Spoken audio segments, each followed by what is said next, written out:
Coucou les merveilles, c'est Chloé. Je vous propose un tirage pour voir les énergies de la semaine du 2 août. J'ai pris avec moi l'oracle l'Atlantis, donc l'oracle des océans, parce que je trouve qu'il a vraiment un côté vacances. Bon, aujourd'hui il fait un temps pas possible, il fait orage, j'ai pas du tout de lumière. J'espère que ça va faire venir l'été un petit peu. Donc je vous laisse vous concentrer sur cette semaine qui arrive et choisir le petit tas de cartes qui vous attire le plus. Alors attendez, je les présente un peu mieux, voilà. Donc je vous laisse choisir et on va voir ensemble. Donc là, le premier tirage est ici, le deuxième au milieu et le troisième là.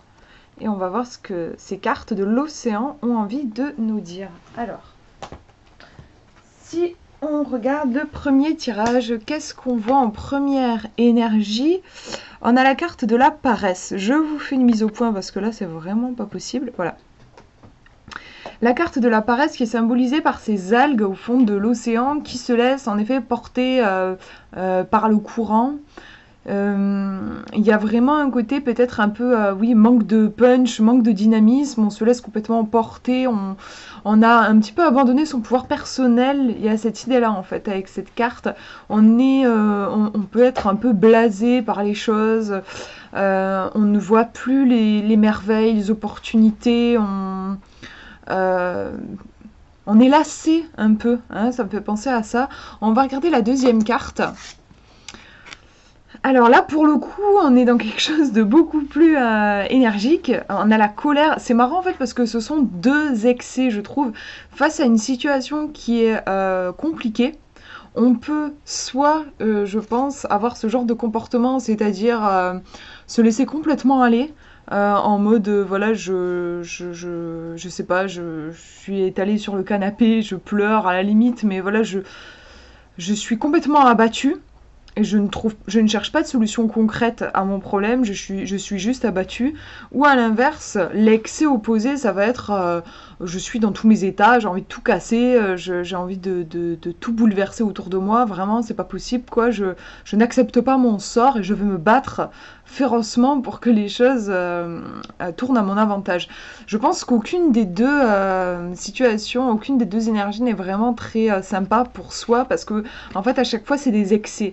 Là, c'est vraiment, je remets mon pouvoir à l'extérieur, j'abandonne complètement mon pouvoir personnel.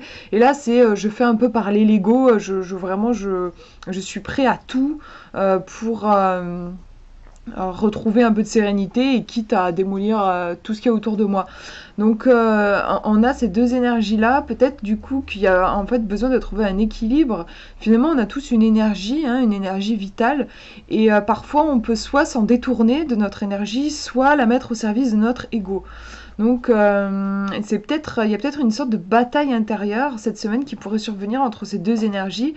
C'est vrai que le fait qu'elles sortent dans le tirage, moi ça me fait penser au fait que vous pourriez être confronté à une situation qui vous contrarie en fait, d'une manière ou d'une autre, et du coup vous pourriez réagir soit par la paresse, soit par la colère, soit peut-être ça peut être faire le yo-yo entre les deux. Un jour ou une heure vous êtes vraiment dans le désespoir, et puis un autre, vous êtes dans la révolte. Et puis après, vous passez de la révolte au désespoir. Enfin, moi, je sais que ça m'arrive, ce genre de choses. Et on fait le yo-yo au niveau d'émotions, et finalement, c'est fatigant. Je vais recouvrir pour demander un conseil concret, là, pour équilibrer ces deux énergies. Hop, on va regarder ça. Je mélange les cartes. Et on va chercher une énergie, un conseil par rapport à ces deux énergies pour équilibrer tout ça. On va demander à la sagesse de l'océan et on va voir ce qu'il nous répond. Alors, il nous répond, on a la carte de solitaire. On voit, je crois que, je sais pas, c'est un Bernard l'Ermite, je pense. On va aller regarder le livret parce que je connais pas très bien ces cartes. On va voir ce que l'auteur nous dit. En tout cas, c'est marrant, solitaire. Bon, il y a l'idée de... en fait, je trouve que c'est un tirage qui est très chargé émotionnellement. Et le conseil ici, bah, c'est de s'isoler, en fait. Plutôt que de réagir sur le coup de l'émotion, on va prendre un petit peu de distance pour se retrouver, se recentrer, en fait. Là, je trouve qu'il y a cette idée. On nous dit timidité, peur, se protéger, se cacher, indépendance, liberté. Comme moi, je l'ai tiré comme un conseil, donc... Dans le sens positif ici, ça va être se protéger, Ça peut être important de se protéger face à des émotions qui sont trop violentes. Indépendance aussi, liberté. Je vais regarder un petit peu plus ce qu'on nous dit. De qui ou de quoi vous méfiez-vous? Vous avez le droit de préférer la vie seule si cela vous apaise, mais attention à ne pas devenir trop insociable. Ce n'est pas un hasard si le nom de cet animal comporte le mot ermite, donc c'est bien ça, c'est un Bernard l'ermite. D'après cette carte, vous avez visiblement envie de vous retrouver avec vous-même, vous intérioriser, voilà. Et c'est possible, mais encore une fois, attention à ne pas vous couper du monde et devenir sauvage au point de pincer si l'on s'approche de vous. Donc bien sûr, toujours cette histoire d'équilibre, hein, il ne s'agit pas de se couper non plus de la vie et du monde. Mais comme j'ai demandé là un conseil, je pense clairement que cette carte nous demande de nous retrouver un petit peu, oui, dans notre bulle quand même, pour s'intérioriser, pour intégrer peut-être une situation qui pourrait être compliquée à gérer cette semaine, ou en tout cas intégrer ces émotions-là qui se baladent à l'intérieur de nous, qui peuvent être violentes. On pourrait assimiler cette carte, je trouve, à la méditation. Quand on médite, c'est une activité qu'on fait en solitaire, hein. On est seul, on médite... Oups là, j'ai fait tomber la carte. Je voulais vous la remontrer. Voilà, on médite tout seul et c'est une façon de se rencontrer soi-même et de laisser passer justement ces émotions qui peuvent être très violentes et très perturbantes. Ben, on les laisse passer comme des vagues par exemple sur la plage. Voilà, il y a cette idée-là. Voilà pour ce premier tirage. Du coup, en résumé, je dirais restez zen quoi qu'il arrive et pensez bien à vous recentrer. Donc, on va regarder le deuxième tirage maintenant. Première carte. On a la carte de la solution, donc une carte qui fait très plaisir, hein, puisqu'on a cette clé en plus en forme de cœur. Hein. Il y a l'idée, je trouve, que notre cœur sait.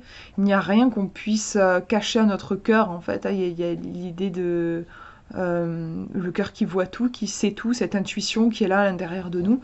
On va regarder la deuxième carte pour avoir une interprétation vraiment complète.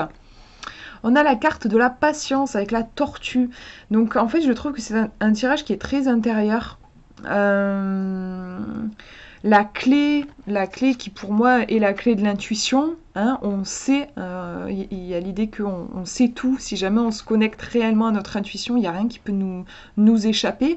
Et la patience, donc, qui rappelle forcément la lenteur, le fait d'aller doucement, de ne pas se précipiter.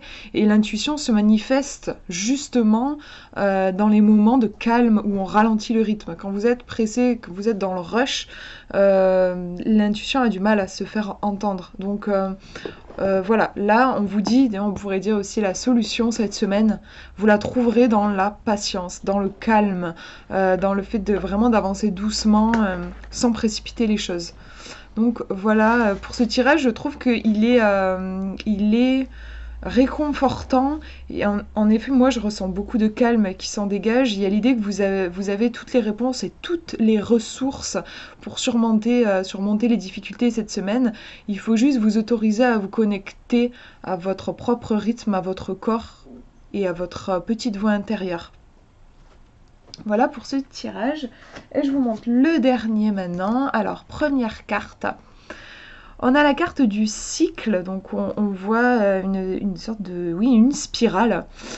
C'est une carte qui parle de mouvement, hein, on le ressent bien au niveau de l'illustration, et elle apparaît quand on commence un nouveau cycle dans notre vie, quand on a tourné une page, il y a des choses qui sont derrière nous, et il y a beaucoup de nouveautés qui peuvent arriver. Donc là, apparemment, c'est une semaine placée sous le signe du mouvement, en fait. Hein. De la nouveauté et du mouvement. On va regarder la deuxième carte. Et on a la jeune sirène. Donc c'est une énergie très jeune qui est apportée avec cette carte. Ça pourrait se rapprocher des valets dans le tarot. Donc on a une énergie très vive, lié à l'enfant intérieur, à l'émerveillement, l'innocence. On n'est pas du tout sur une sirène ici qui est blasée par les choses. Au contraire, je pense que tout est un émerveillement. Elle peut être curieuse de plein de choses. C'est un personnage, je pense, qui va aimer apprendre, qui va s'intéresser un petit peu à tout. Ça va vraiment dans le sens du cycle, du nouveau cycle. On a l'idée de nouveauté, en fait. Il y a quelque chose de neuf, comme une sorte de nouvelle naissance. Hein. C'est une jeune sirène, on précise bien sur le fait qu'elle est jeune, hein, on le voit avec sa petite queue rose, on dirait, il y a un côté un peu Barbie. Donc vraiment très frais, très neuf. C'est un beau tirage qui est assez dynamique. Bien que la sirène soit pas... Enfin, elle est dans une position plutôt détendue. Puis c'est une fille, c'est une sirène femelle. Enfin, ça aurait pu être un homme sirène. C'est une femme sirène, une jeune fille sirène. Donc il y a un côté un peu intérieur aussi, hein, une énergie quand même qui reste yin. Donc c'est pas un tirage où il y a beaucoup de, il y a pas un bouleversement, mais plus une page, un nouveau chapitre qui commence en douceur pour vous et où là on va vous conseiller de vous montrer vraiment curieux, ouvert aux opportunités, d'ouvrir grand vos yeux, de vous lancer dans une nouvelle aventure en fait. Hein. Il y a cette idée là. Voilà pour ces tirages. J'espère que ça vous aura parlé. Je vous fais de gros bisous et je vous souhaite une très belle semaine. Gros bisous.